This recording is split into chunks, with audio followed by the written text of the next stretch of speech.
Ya Pak Ustadz, tadi setelah ada panggilan dan Pak Ustadz kita ikut ke sana, ternyata Pak Ustadz tadi kalau nggak salah dia memang ada beberapa orang yang mempersilahkan Pak Ustadz untuk maju ke depan.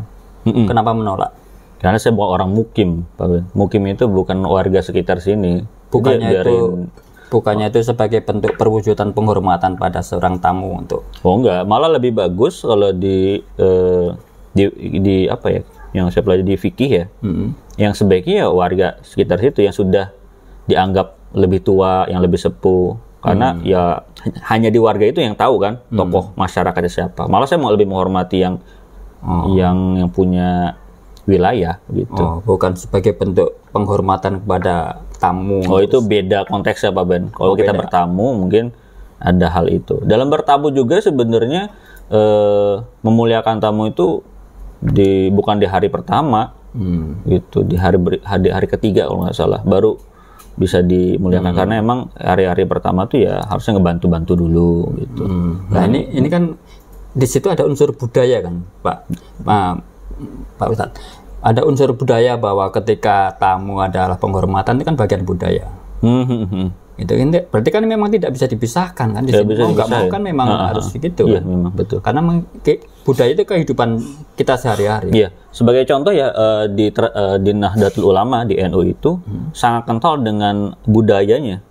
Makanya budaya lokal ya. Makanya adanya tahlilan itu hasil akulturasi budaya juga, di mana sebenarnya bukan banyak ya, ada paham di mana ya itu bukan bagian dari Islam. Bahasanya itu bid'ah. Hal-hal yang baru dalam ibadah. Nah itu bagian dari tadi fanatisme tadi Pak. Bagian dari fanatisme yang kita ini. Jadi kalau fanatisme ini terus kita ada beberapa orang yang tiba-tiba mati-matian memaksakan pemahamannya pada yang lain itu sebegitu itunya ya. Saya menangkapnya kok sebegitu intennya ya. Iya, betul. Karena nantinya ada misi untuk mengajak orang tersebut kepada keyakinan yang dia fanatikan itu. Tapi saya menangkapnya begini, ada semacam sikap psikologis yang ada semacam ketakutan yang dipancarkan dari gayanya, perilakunya. Itu iya, jelas. Karena fanatikan itu akan ngaruh kepada secara psikologis, akarnya dari ketakutan. Kenapa?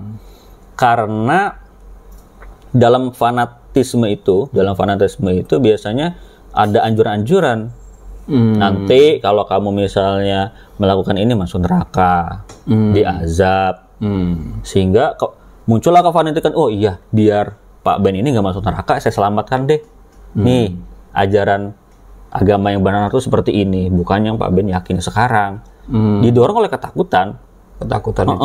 Ini ada nyambung. Kayaknya menarik. Itu. Ini banyak ternyata orang-orang yang ini, kalau tadi ada fanatisme, pertama ini menjurus ke ketakutannya, sikap-sikap yang. Jadi memang dalam orang-orang beragama ini, entah apapun agamanya itu memang ada unsur-unsur itu ya. Iya, makanya ada surga neraka kan buat itu. Surga sebagai reward atau penghargaan. Neraka itu sebagai punishment, sebagai hukuman. Di semua agama? Di semua kebanyakan agama, lah ya? Banyakan ada. Apalagi agama Samawi ya. Rata-rata keberadaan surga neraka itu harus ada. Karena sebagai motivasi. Karena motivasi itu ada dua Pak Ben. Ada yang motivasi harus dengan cara iming-iming penghargaan ataupun pahala. Ada orang yang termotivasi beribadah karena ketakutan dari si neraka itu atau azab itu. Jadi harus digerakkan oleh reward and punishment itu dalam beragama, dalam kita menganut agama. Artinya ini etape ya Pak Ustadz. Etape dari seseorang penganut agama, pemeluk agama, memang dia akan masuk di etape itu ya. Iya. Kalau tadi fanatisme dibangun untuk itu, yang kedua untuk menjaga supaya fanatisme tetap ini, ada pagar-pagar yang ini, sehingga tanpa sadar ditumbuhkan atau tanpa ditumbuhkan mungkin muncul dengan sendirinya didolongi rasa ketakutan itu. Iya. Karena nanti makanya yang dianggap oleh saya dan saya pun pernah ketika dulu itu seperti itu, dari kefanatikan itu muncul biasanya kayak modal memanjangkan jenggot, Karena kenapa? Karena ketika saya memotong jenggot ini, ada ketakutan di mana saya menyamai seperti kaum Yahudi. Kaum Yahudi itu punya kebiasaan bukan memanjangkan jenggot, tapi kumis, mempertebal kumis. Dan ada juga dalam berpakaian melakukan yang namanya tidak isbal. Isbal itu berlebihan dalam berpakaian. Maka celana saya harus di atas mata kaki. Itu saya lakukan waktu SMA itu, Pak Ben. Ketika saya masih fanatik, karena didasari ketakutan itu, karena barang siapa yang melakukan isbal, maka dapat itu neraka itu. Maka ya seharusnya tidak isbal, dipotonglah di atas mata kaki. Tapi saya beberapa kali ketemu Pak Ustadz pakai celana pendek, itu bagian dari itu. Kalau pendek ya bukan ini. Bukan ya. Kalau yang itu 3/4 ya. 3/4. Itu koloran kayak Pak Ben. Dan itu kayaknya hanya di ruang tertutup ya. Ruang tertutup biasanya terbatas karena gitu. Auratnya beda kan laki-laki. Batasnya berbeda. Iya betul. Lutut ya kalau laki-laki. Laki lutut. Di bawah lutut. Kalau wanita sepenuhnya. Iya, ada yang hanya boleh muka dan ini telapak tangan ini. Bahkan untuk ini aja masih aurat, Ben. Makanya pakai manset biasanya. Teman-teman yang punya mazhab itu. Dalam tanda kutip lebih boros. Boros apa tuh? Nah, tadi Pak Ustadz tidak berlebihan itu kan bisa diasumsikan sebagai boros. Berlebihan apa nih? Dalam berpakaian tadi. Oh, itu untuk pria. Kalau perempuan malah diperbolehkan. Bolehkan karena menutup aurat. Contoh dia misalnya menggunakan gamis, dia juga gamis yang menyapu lantai karena untuk menutup aurat itu. Biasanya bawah sampai bawah. Oke. Itu di budaya kita seperti apa? Banyak menerapkan. Makanya kalau di Indonesia sendiri, Pak Ben, ada kurang lebih ada 5 ya, 5 gerakan Islam, Harakah Islamiyah yang populer. Pertama itu yang paling populer itu Tarbiyah, Jamaah Tarbiyah, yang kemudian perubahannya itu sekarang jadi sebuah partai ya kita sebut aja PKS. Itu gerakan Tarbiyah itu PKS itu berawal dari gerakan Tarbiyah. Dan itu nyambung ke Ikhwan Muslimin di Mesir, Hasan al-Banna salah satu tokohnya. Kemudian ada Hizbut Tahrir, HTI ya kalau di sini yang udah bubar itu, yaitu asalnya dari Palestina. Pendirinya ada Syekh Taqiyuddin An-Nabhani, Kemudian ada lagi yang Salafi, Wahabi. Salafi Wahabi itu Syekh Muhammad Abdullah bin Abdul Wahab. Ada lagi Jamaah Tabligh. Kalau Pak Ben pernah lihat di masjid-masjid itu yang khuruj berapa hari, 3 hari, 40 hari. Jamaah Tabligh itu berasal dari India. Namanya Syekh apa saya lupa ya. Sama. Maaf, ini yang dalam maaf ini ya. Ini yang kadang-kadang yang kadang waktu itu saya sempat bingung. Ini kok orang camping di tempat ibadah gitu. Memang yang seperti itu memang ada tugas seperti itu dalam rangka syiar. Ya syiar karena bagian bagaimana kita jangan terlalu terkesama dunia, sisakanlah waktu kita untuk akhirat dengan cara melakukan khuruj, keluar dari rumah. Jadi ada satu hari kalau kita mau ngambil ya di satu hari, di hari weekend ya, Sabtu Minggu, ada yang 3 hari, ada yang 40 hari, ada yang 100 hari. 100 hari? Ada. Bahkan dianjurkan tuh ada istilah mereka itu IPB, India, Pakistan, Bangladesh, IPB. Apa itu? Ya, jadi daerahnya. Jadi dianjurkan juga untuk ke luar negeri. Maksudnya ke daerah-daerah India. Iya, karena kan asalnya India dia. Dianjurkan. Jadi ada tulisan Syekh Muhammad Al-Kandawi kalau Jamaah Tabligh itu. Dan itu banyak di kita itu banyak yang banyak. Kalau di artis itu ada namanya Dery Sulaiman. Nah, beliau itu dari Tablighi, dari Jamaah Tabligh. Tapi dia meninggalkan rumah dengan ketakutan atau enggak? Enggak, dengan keyakinan bahwa kan gini kaedahnya. Barang siapa yang mengejar akhirat, dia akan mendapatkan dunia. Tapi secara sosial dia meninggalkan keluarga? Iya, dan itu akan dijamin oleh Allah nanti keluarganya dalam keyakinan teman-teman Jamaah Tabligh ya. Nah, ini menarik loh, Mas Roy Pak Ben. Dipotong sedikit ya. Ya. Barang siapa mengejar akhirat akan mendapatkan dunia gitu kan. Iya. Makanya orang mengejar akhirat. Betul. Karena ada janji. Janji, betul. Mengejar akhirat akan mendapatkan dunia. Di sisi lain ada saran dari agama untuk tidak mengejar dunia atau tidak terikat dengan materi, ya kan? supaya orang bisa menyembah Tuhan gitu. Betul. Nah, tetapi sebutan tadi ini kan mengarahkan orang untuk mendapatkan dunia dengan mengejar akhirat. Nah, ini kan paradoks yang sulit. Kalau memang tidak disarankan untuk mengejar dunia, ya seharusnya nggak perlu ada iming-iming. Apabila engkau mengejar akhirat, dunia akan dapat. Dunia akan dapat. Nah, akhirnya kan orang yang mengejar akhirat dengan harapan apa? Dengan harapan dunia akan dapat.